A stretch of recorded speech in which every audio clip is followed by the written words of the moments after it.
അസ്സലാമു അലൈക്കും വറഹ്മത്തുള്ളാഹി വബറകാതുഹു. അൽഹംദുലില്ലാഹ് വസ്സലാത്തു വസ്സലാമു അലാ റസൂലില്ലാഹ് വഅലാ ആലിഹി വസഹ്ബിഹി അജ്മഈൻ വബഅദ്.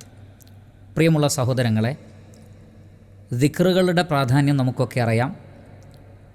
വലദിക്റുല്ലാഹി അക്ബർ എന്ന് ഖുർആനിൽ കാണാം. അള്ളാഹുവിനെ ഓർക്കലാണ് ഏറ്റവും വലിയ കാര്യം. സൃഷ്ടികൾ അള്ളാഹുവിനെ ഓർക്കുമ്പോൾ, അള്ളാഹുവിൻ്റെ നാമങ്ങളിലൂടെ, സിഫാത്തുകൾ, അവൻ്റെ ഗുണവിശേഷണങ്ങളിലൂടെ അള്ളാഹുവിനെ ഓർക്കുമ്പോൾ സൃഷ്ടികൾക്ക് എന്തെന്നില്ലാത്ത സമാധാനവും ശാന്തിയും ഉണ്ടാകുന്നു. മാത്രമല്ല, അവർ അള്ളാഹുവിനെ ഓർക്കുമ്പോൾ അള്ളാഹു സുബ്ഹാനഹു വ തആല വാഗ്ദാനം ചെയ്തതുപോലെ ഫദ്കുറൂനി അദ്കുറുക്കും, നിങ്ങൾ എന്നെ ഓർത്താൽ ഞാൻ നിങ്ങളെയും ഓർക്കുന്നതാണ്. നമ്മുടെ ദിക്റുകൾ വർദ്ധിക്കുന്നതിനനുസരിച്ച് അള്ളാഹു നമ്മെയും ഓർക്കും. അങ്ങനെ സൃഷ്ടികളും സൃഷ്ടാവും തമ്മിലുള്ള വലിയ ഒരു ബന്ധം ദിക്റിലൂടെ സ്ഥാപിക്കപ്പെടുന്നുണ്ട്. അതുകൊണ്ടാണ് വലദിക്റുല്ലാഹി അക്ബർ, അള്ളാഹുവിനെക്കുറിച്ചുള്ള ദിക്റാണ് ഏറ്റവും വലിയ കാര്യമെന്ന് പരിശുദ്ധ ഖുർആനിൽ സൂറത്തുൽ അൻകബൂത്തിലെ 45-ാമത്തെ ആയത്തിൽ നാം കാണുന്നത്. അപ്പോൾ ജീവിതത്തിലുടനീളം ദിക്റുകൾ ധാരാളമായി വർദ്ധിപ്പിക്കേണ്ടവരാണ് നാം ഓരോരുത്തരും. ആ ദിക്റുകൾ ഏറ്റവും കൂടുതൽ ചൊല്ലാൻ പ്രത്യേകം പ്രോത്സാഹനം നൽകപ്പെട്ട ദിവസങ്ങളിലാണ് നാം ഉള്ളത്. അഥവാ ദുൽഹജ്ജ് മാസത്തിലെ ആദ്യത്തെ 10 ദിവസങ്ങളും അതുപോലെ തന്നെ അയ്യാമുത്ത ശരീഖിൻ്റെ നാളുകൾ, ദുൽഹജ്ജ് 11, 12, 13, ഈ ദിവസങ്ങളൊക്കെ തന്നെ ധാരാളമായി അള്ളാഹുവിൻ്റെ ദിക്റുകൾ വർദ്ധിപ്പിക്കേണ്ടുന്ന മാസങ്ങളാണ്. പരിശുദ്ധ ഖുർആനിൽ ഹജ്ജുമായി ബന്ധപ്പെട്ടും ഹജ്ജിലെ കർമ്മങ്ങളുമായി ബന്ധപ്പെട്ടും പറയുന്നിടത്തെല്ലാം തന്നെ ദിക്റുകൾ വർദ്ധിപ്പിക്കുന്നതിനെ സംബന്ധിച്ച് പറഞ്ഞത് കാണാൻ കഴിയും. സൂറത്തുൽ ഹജ്ജിലെ 34-ാമത്തെ ആയത്തിൽ കാണാം, വലിക്കുല്ലി ഉമ്മത്തിൻ ജഅൽനാ മൻസക, എല്ലാ ഉമ്മത്തിനും നാം ചില ആരാധനാരീതികൾ, ബലികർമ്മങ്ങൾ എല്ലാം നിശ്ചയിച്ചിട്ടുണ്ട്. എന്തിനാണത്? ലിയദ്കുറുസ്മല്ലാഹ്, അവർ അള്ളാഹുവിൻ്റെ പേരുകൾ ഓർക്കുവാൻ വേണ്ടി, അള്ളാഹുവിൻ്റെ ഇസ്മിനെ, അള്ളാഹുവിൻ്റെ നാമത്തെ ഓർക്കുവാൻ വേണ്ടി. അപ്പോൾ അള്ളാഹുവിനെ ധാരാളമായി ഓർക്കുന്ന കാര്യമാണ് ബലികർമ്മവും അതേപോലെയുള്ള ആരാധനാകർമ്മങ്ങളും എന്ന് അല്ലാഹു സുബ്ഹാനഹു വ തആല പറയുന്നു. സൂറത്തുൽ ഹജ്ജിലെ 28-ൽ ഹജ്ജുമായി ബന്ധപ്പെട്ട് പറയുന്നിടത്ത് അല്ലാഹു സുബ്ഹാനഹു വ തആല പറഞ്ഞു, ലിയഷ്ഹദൂ മനാഫിഅ ലഹും വയദ്കുറുസ്മല്ലാഹി ഫീ അയ്യാമിൻ മഅലൂമാത്തിൻ, അവർക്ക് ഉപകാരപ്രദമായ കാര്യങ്ങൾക്ക് അവർ സാക്ഷ്യം വഹിക്കുവാനും അറിയപ്പെട്ട ദിവസങ്ങൾ, നോക്കൂ, ഫീ അയ്യാമിൻ മഅലൂമാത്തിൻ, അറിയപ്പെട്ട ദിവസങ്ങളിൽ അവർ അള്ളാഹുവിനെ ഓർക്കുവാനും വേണ്ടി. ഏതാണ് ഈ അറിയപ്പെട്ട ദിവസങ്ങൾ? ദുൽഹജ്ജ് മാസത്തിലെ ആദ്യത്തെ 10 ദിവസങ്ങളാണ് അറിയപ്പെട്ട മാസങ്ങൾ എന്നതുകൊണ്ട് ഉദ്ദേശിച്ചിട്ടുള്ളത്.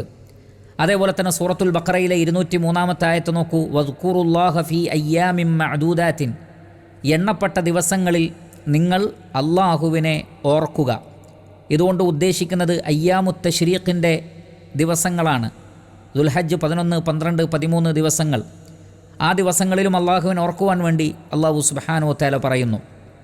അതേപോലെ തന്നെ സൂറത്തുൽ ബഖറയിലെ 198-ൽ കാണാം, ഫൈദാ അഫദ്തും മിൻ അറഫാത്തിൻ ഫദ്കുറുല്ലാഹ ഇൻദൽ മശ്അരിൽ ഹറാം, അറഫയിൽ നിന്ന് നിങ്ങൾ ദുൽഹജ്ജ് 9 മഗ്രിബിന് ശേഷം മുസ്ദലിഫയിലേക്ക് വരികയും മശ്അറുൽ ഹറാമിൻ്റെ അടുക്കൽ വെച്ച് നിങ്ങൾ അള്ളാഹുവിനെ ധാരാളമായി ഓർക്കുകയും ചെയ്യുക. ഇങ്ങനെ ധാരാളമായി അള്ളാഹുവിനെ ഓർക്കുവാനുള്ള ദിവസങ്ങളാണ് ഈ ദുൽഹജ്ജ് മാസത്തിലെ ആദ്യത്തെ ദിവസങ്ങൾ എന്നാണ് ഖുർആൻ കൊണ്ടും ഹദീസ് കൊണ്ടും നമുക്ക് മനസ്സിലാക്കാൻ സാധിക്കുന്നത്.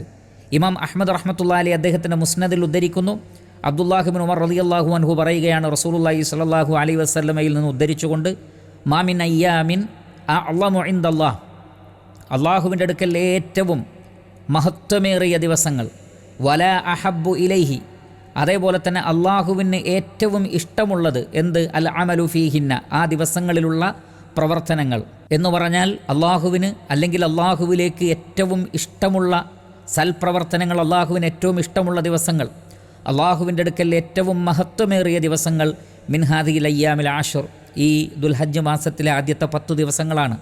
ആ ദിവസങ്ങളിൽ അള്ളാഹു അമലുകൾ ഇഷ്ടപ്പെടുന്നത് പോലെ, ആ ദിവസങ്ങളോളം മഹത്വമുള്ളതുപോലെയുള്ള ദിവസങ്ങൾ വേറെ ഇല്ല എന്നാണ് നബി സല്ലല്ലാഹു അലൈഹി വസല്ലം പറയുന്നത്.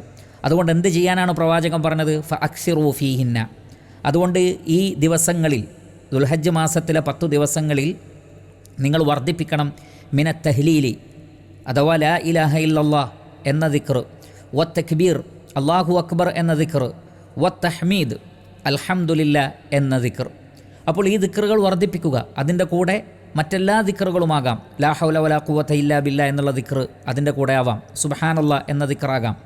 എന്നാൽ പലപ്പോഴും പെരുന്നാളുമായി ബന്ധപ്പെട്ടും ബലിപെരുന്നാളുമായി ബന്ധപ്പെട്ടും നാം കാണാറുള്ള തക്ബീറുകളിൽ കൂടുതലായി നമുക്ക് കാണാൻ കഴിയുന്നത് ഈ 3 കാര്യങ്ങളാണ്. ഒന്ന് ലാ ഇലാഹ ഇല്ലല്ലാഹ്, മറ്റൊന്ന് അല്ലാഹു അക്ബർ, മറ്റൊന്ന് അൽഹംദുലില്ലാ. നമ്മൾ ചൊല്ലുന്ന തക്ബീർ അങ്ങനെയാണല്ലോ, അല്ലാഹു അക്ബർ അല്ലാഹു അക്ബർ അല്ലാഹു അക്ബർ, ഇത് തക്ബീറാണ്.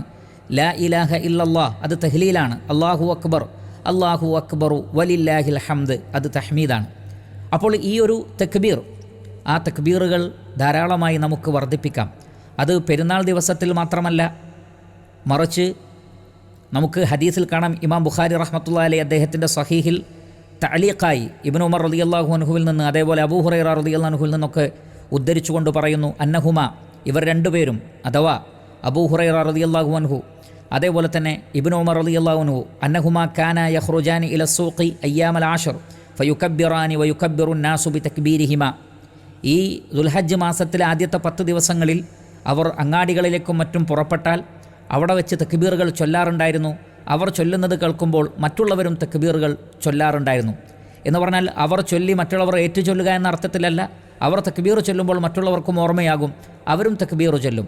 അപ്പോൾ ഈ തക്ബീർ യൗമു അറഫയുടെ ദിവസം മാത്രം തുടങ്ങുന്നതല്ല, അതേപോലെ തന്നെ യൗമുൻ നഹറിൻ്റെ ദിവസം മാത്രമല്ല, അയ്യാമു തശ്രീഖിലും മാത്രമല്ല, മറിച്ച് ദുൽഹജ്ജ് 1 മുതൽ തന്നെ തക്ബീറുകൾ ചൊല്ലാം. പക്ഷേ അത് ഇതേപോലെ ഇൻഡിവിജ്വലായി വ്യക്തിപരമായിട്ടാണ് ചൊല്ലേണ്ടത്. എന്നാൽ കൂട്ടമായി ചൊല്ലുന്ന പള്ളികളിൽ നിന്ന് പ്രത്യേകമായി ആരംഭിക്കേണ്ടത് യൗമു അറഫയുടെ ദിവസം ഫജ്ർ മുതൽക്കാണ്. യൗമു അറഫയുടെ ദിവസം ഫജ്ർ മുതൽക്ക് തുടങ്ങുന്നു. എന്നിട്ട് അയ്യാമു തശ്രീഖ് തീരുന്നതുവരെ ആണ് അതിൻ്റെ ദിവസങ്ങൾ.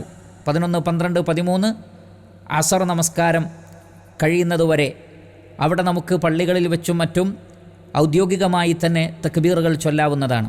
എന്നാൽ അതല്ലാത്ത ദിവസങ്ങളിൽ ദുൽഹജ്ജ് 1 മുതൽ വ്യക്തിപരമായി നമ്മൾ വീട്ടിലിരിക്കുമ്പോൾ, വാഹനത്തിലിരിക്കുമ്പോൾ, അങ്ങാടിയിലേക്ക് നടക്കുമ്പോൾ, അതേപോലെയുള്ള സ്ഥലങ്ങളിൽ വെച്ചൊക്കെ അല്ലാഹു അക്ബർ ലാ ഇലാഹ ഇല്ലല്ലാഹ് അല്ലാഹു അക്ബർ വലില്ലാഹിൽ ഹംദ്, ഇങ്ങനെ ലാ ഇലാഹ ഇല്ലല്ലാഹ് അല്ലാഹു അക്ബർ അൽഹംദുലില്ലാ തുടങ്ങിയവ ഉൾക്കൊള്ളുന്ന ദിക്റുകൾ ധാരാളമായി ചൊല്ലാം. അതിൻ്റെ കൂടെ ഞാൻ നേരത്തെ സൂചിപ്പിച്ചതുപോലെ ദിക്റുകൾ ധാരാളമായി വർദ്ധിപ്പിക്കുക എന്നതിൽ ഇതല്ലാത്ത മറ്റ് ദിക്റുകളുമാകാം. കാരണം അല്ലാഹു സുബ്ഹാനഹു വ തആലക്ക് അമലു സാലിഹാത്തുകൾ ഏറ്റവും ഇഷ്ടമാണ് ഈ ദിവസങ്ങളിൽ. അതുകൊണ്ട് തന്നെ മറ്റു ദിക്റുകൾ വർദ്ധിപ്പിക്കാം. ഇസ്തിഗ്ഫാർ, അസ്തഗ്ഫിറുല്ലാ എന്നുള്ളത് വർദ്ധിപ്പിക്കാം. നബി സല്ലല്ലാഹു അലൈഹി വസല്ലമയുടെ മേൽ സ്വലാത്ത് വർദ്ധിപ്പിക്കാം. ഖുർആനിൻ്റെ ഖിറാഅത്ത് വർദ്ധിപ്പിക്കാം. ഇസ്ലാമിലേക്കുള്ള ദഅവത്തുകൾ വർദ്ധിപ്പിക്കാം. അങ്ങനെ എല്ലാ കാര്യങ്ങളും ഈ 10 ദിവസങ്ങളിൽ എല്ലാ നന്മകളും ധാരാളമായി വർദ്ധിപ്പിക്കുക. അതിൽ പ്രധാനപ്പെട്ടതാണ് ദിക്റുകൾ. ദിക്റുകൾ വളരെ മഹത്വമുള്ളതാണ്. നാം അള്ളാഹുവിനെ ഓർക്കുന്നത് വർദ്ധിപ്പിക്കുന്നതിനനുസരിച്ച് അല്ലാഹു സുബ്ഹാനഹു വ തആല നമ്മെ ഓർക്കുന്നതാണ്. അത് നമുക്ക് വലിയ ഒരു രക്ഷയായിരിക്കും ഇരുലോകത്തും എന്ന് മനസ്സിലാക്കുക. അല്ലാഹു സുബ്ഹാനഹു വ തആല അനുഗ്രഹിക്കട്ടെ. വസല്ലല്ലാഹു അലാ നബീന മുഹമ്മദിൻ വ ആലിഹി വ അസ്ഹാബിഹി അജ്മഈൻ വൽഹംദുലില്ലാഹി റബ്ബിൽ ആലമീൻ.